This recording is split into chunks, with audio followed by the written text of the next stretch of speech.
સુરતના ભવાનીવાડ વિસ્તારમાં 88 લાખ રૂપિયા રોકડા આંગણિયા પેઢીમાંથી લઈને જઈ રહેલા યુવકનું અપહરણ કરીને લૂંટની ઘટના સામે આવી હતી। આ મામલે સુરત પોલીસ કમિશનરે જણાવ્યું હતું કે આ લૂંટ અને ઘટનાને લઈને લાલગેટ પોલીસ સહિત ક્રાઇમ બ્રાન્ચની પોલીસ આરોપીને પકડવા કામે લાગી હતી। આરોપીને પકડવા માટે પોલીસે જુદા જુદા સીસીટીવી ફૂટેજને લઈને બસ સ્ટેશન, ફોન ટ્રેસિંગ સહિતની તમામ તપાસ હાથ ધરવામાં આવી છે। નદીમ ભોજાણીએ નવાઝ ફત્તા સાથે મળીને લૂંટ કરી હોવાનું કબૂલાત કરતા નવાઝ ફત્તાની ધરપકડ કરવામાં આવી હતી। સુરત ક્રાઇમ બ્રાન્ચ પોલીસે આ ગુનામાં 2 આરોપીની ધરપકડ કરી છે અને મુદ્દામાલ રિકવર કરવાની તજવીજ પણ હાથ ધરી છે।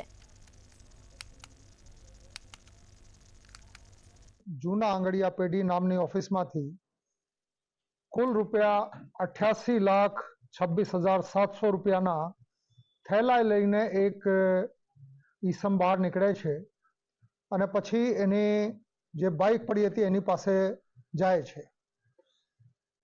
થોડી વારમાં એક ઈસમ આવે છે ને એને કહે છે તું મોટરસાઇકલ ઉપર બેસી જા અને એને હથિયાર બતાવીને પાછળથી એની કમરમાં હથિયાર લગાડીને અપહરણ કરીને લઈ જાય છે।